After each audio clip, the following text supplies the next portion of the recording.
Nicole here from 3 Kids and a Husband, and today I am going to make a video post to correspond with our popular post about newborn breastfeeding tips for all new moms. So getting off to the right start can be critical in your breastfeeding journey with your baby. And just so you know, I am not a nurse, doctor, or lactation consultant. This information is strictly based on my experience and the research that I have done over the years nursing my 3 babies. So the first is educating yourself, getting the most information that you can from reliable sources, be that the medical community or other mamas that have experienced nursing that can give you sound advice. So you get that sound advice, and then you need to silence the noise, because there are a lot of haters and there are plenty of people, plenty of communities that are not supportive of breastfeeding. And hey, that's their business. You are not nursing to please anyone else. You're just nursing to support your baby and your baby's growth and take care of yourself. The next is to build a support network. So building a support network is critical because there will be struggles, especially early on, knowing what to do and feeling like you're not alone in this journey. So the La Leche League is great for that. I remember going to a couple of meetings and meeting some moms that face similar struggles, and I was able to offer some support myself and encouragement, and I was able to get that encouragement as well. So in addition to that, there are different online platforms and social medias where you can find mommy groups and build your mommy tribe that is going to help you feel comfortable and supported. And of course, you want to look for pro breastfeeding groups for this manner. The next is to remember, this is kind of something more inside yourself. Just remembering that you were made to do this. Women are mighty and we are so strong, and our bodies were made to do this, and we produce this liquid gold to nourish and grow our babies. So it always gave me comfort remembering this, and I hope that on times when you might struggle with it, you can think back to this is what I was made to do. You can have so many different goals in your life and different things that you want to accomplish, but your body is made for this. And I just recently read a quote somewhere that I think it was another mommy blogger that said, breastfeeding is 90% determination and 10% productivity. And I don't mean to downplay any mama that's had a hard time with productivity, because I know there are moms where their body just doesn't produce adequately, and that has to be so difficult to face and to manage.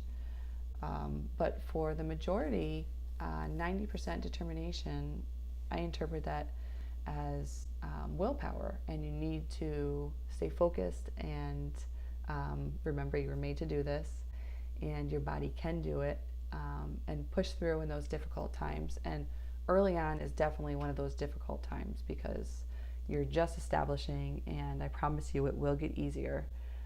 You're just establishing, you're learning, your baby's learning, and your baby's brand new to this world, so everything's new.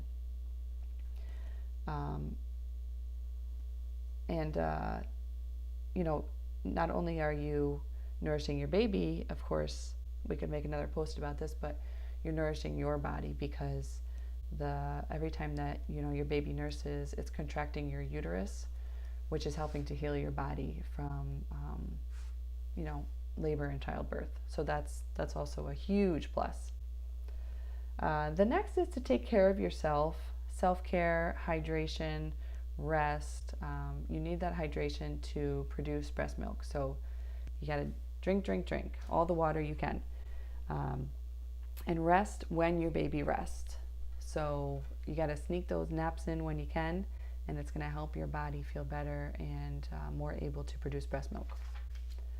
The next is trying different positions to get a proper latch. You want to get that really big latch that's going to enable you and your baby to have that kind of vacuum, and it makes it less painful in those early days, and it allows the baby to get more milk. So try different positions. There's a lot of different resources online you can read about and finding out about these positions. And there's different ways. My favorite for newborns was always right, in front of me, and laying on the boppy. As they got bigger, I preferred to have them laying next to me because I tend to have big babies. And anyways, you find what position is going to work for you, that you'll feel comfortable with, and that will get a nice big latch. The next is having the right goods. So I'm not sure what affiliate links I might have on this post, but for me, again, it was the boppy, because you get tired, your arms get tired, and having the baby rest on the boppy makes things a little bit easier. Also, nursing tops, because easy on off access, nice ones that just click open and we're good to go. In addition to that, definitely pads, because even after the early days, there'll be times that you'll leak, and you need those pads. And then pumps and storage. Whether you are working outside the house and you need pumps for that reason, or you're home, it's good just to have one just in case, because you never know when you might need one in an emergency situation where you're away from baby, or you're feeling super engorged and you really need to nurse.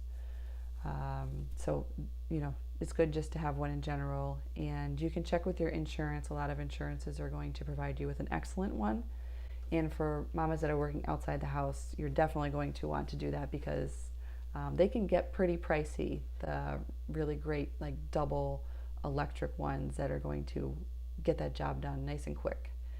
The next is not to be afraid to pump or shower or nurse when you feel full. So listen to your body, and once your breast milk comes in, there are definitely going to be times in the day that you might feel engorged or super full, and there's no reason for you to feel uncomfortable. It doesn't need to be part of your journey. Learning how to get that proper latch can be painful, but there's no reason for you to feel engorged or uncomfortable. So even if your baby just nursed, you can offer the breast to try and relieve that engorgement. Your baby doesn't want to, then you can pump, or you can take a hot shower, because that's going to help relieve it as well. So just, listen to your body with that. And the only thing is, if you are feeling engorged, try not to pump and, have all your breast milk, feel like all your breast milk is out, because then it's just going to zip and come right back in, and you're going to feel the same way. So if you're feeling engorged or a little uncomfortable, try and nurse or pump or relieve in the shower just a little bit, until, newborn baby will be ready to nurse very soon again anyways. Next is to nurse on demand.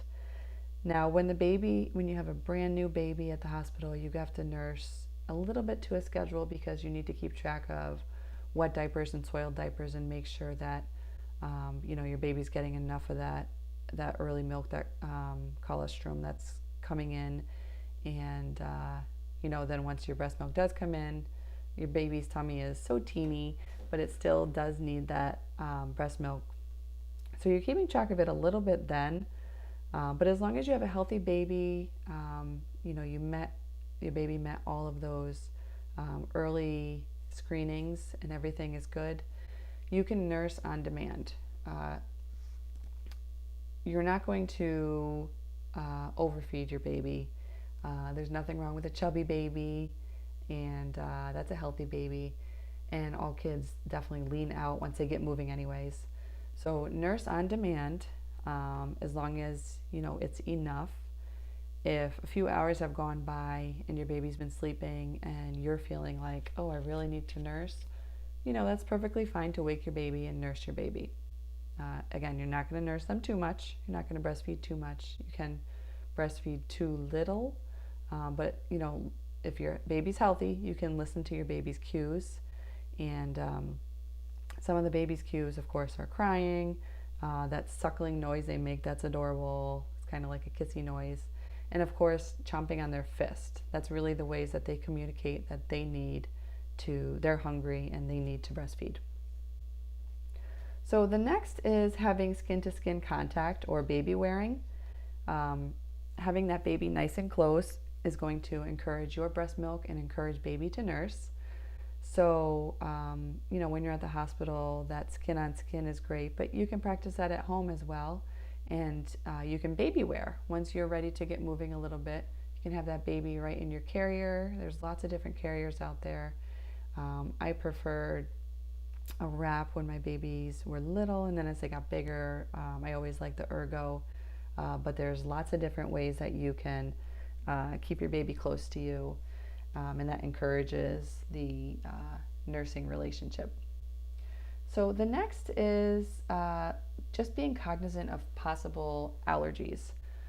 So I know you're thinking, like, there's so many things that Nicole is telling me to think about, but just being aware that some things can make your baby gassy, like tomato sauce, spinach. There's just a couple, there's a few things, and as long as you're aware, you'll be able to notice when your baby's uncomfortable and think back to what you ate that day.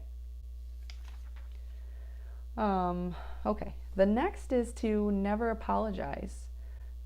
You're doing the very best thing for your baby, and there's no reason for you to be apologetic about it. There are definitely going to be, like I said, there's going to be haters that are not going to support your relationship, but you're doing what's best for you and what's best for your baby. Next is to make sure that you're comfortable. So again, with people that are not going to be encouraging, you can see that I've had a few in my life, but don't worry, I've had plenty that have been encouraging for my breastfeeding relationships. Do what's comfortable. If you're in public and you don't feel comfortable and you want to use a cover or leave the room, then do it and don't apologize. And if you feel comfortable and you're ready to nurse in front of other people, then do it. There are no laws against you nursing your child, and you're doing the very best thing, and you'll get through and you'll find your own grounding here. It was definitely hard for me with Monster Man, my first, when he was little. Again, silencing that noise and finding my own. And by the time Little Purple came around, I definitely knew what I was doing, and I felt comfortable. I remember watching Monster Man at the library and nursing Little Purple, holding her, walking around, and there was a mom that was like, wow, you can nurse your baby walking around. And I wasn't even aware that I was doing it, honestly, but I tried to provide encouragement and tell her that I wasn't like that with my first. There's a learning curve, and now with Bean, who has time to go to the library? But, we do the best that we can, and you'll find what works for you. And we already covered the big latch. So the last thing to point out is just to know that it's not easy in the beginning. And if it is, then that's awesome. Good for you. But if it's not, that's normal, and there can be pain. There can be, the chapped nipples or the bleeding nipples, and you'll get through it. It's hard, and you're going to push through it. You're going to have that determination, that 90%, and you're going to push through it. You're going to do great. And so know that that pain is normal, and some people will say it's not, but you're going to get through it. And keep going, Mama. You're doing great. And send me your questions, send me your feedback. And until next time, give me some likes and subscribes. Bye.